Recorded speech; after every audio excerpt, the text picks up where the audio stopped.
Me 3 years ago, the first video I had ever made upon realizing that I'd been lied to for 20 years, manipulated for 20 years by my mom to reject my dad.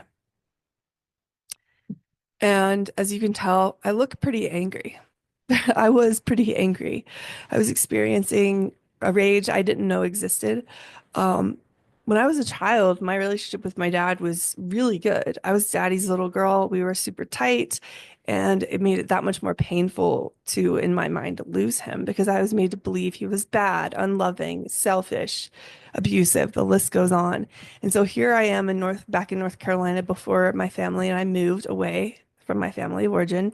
And I'm in a state of disbelief. Don't know what's up, what's down. I'm angry, I'm hurt, I'm sad.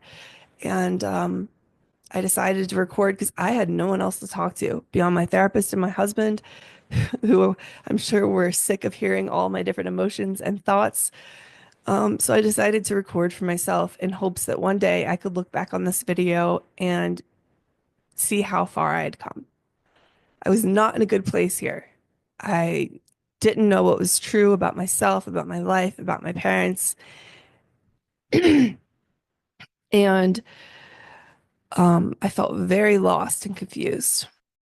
For at least 20 years, I've been told I haven't really been able to know what is up, what is down. What I've discovered this year is that what happened to me when I was 9 years old is I went through parental alienation, and that continued for 2 decades. I haven't been able to say the word abuse out loud. It still doesn't sound real.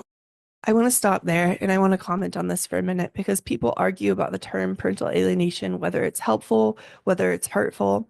And for me, it was very helpful. I found that it resonated with me right off the bat. It put the pieces of my life together. And as I say here, even though I was able to resonate and accept that I had been through parental alienation, I wasn't able to accept yet that I had been abused. When we think of abuse, we often think of being physically hurt or sexually hurt. We don't often think of psychological abuse, especially not in the context of with our parents. So I think there is some utility in the term parental alienation, and some might argue that exploiters exploit this term in court. There are abusive parents using claims of parental alienation to get their kids back. Okay, exploiters can exploit anything. I'm more focused on the kids who've been through this and how to reach through to them.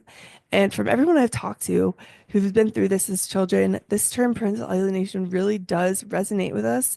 It makes sense to us, especially when you're not at the point yet to accept that you've been abused.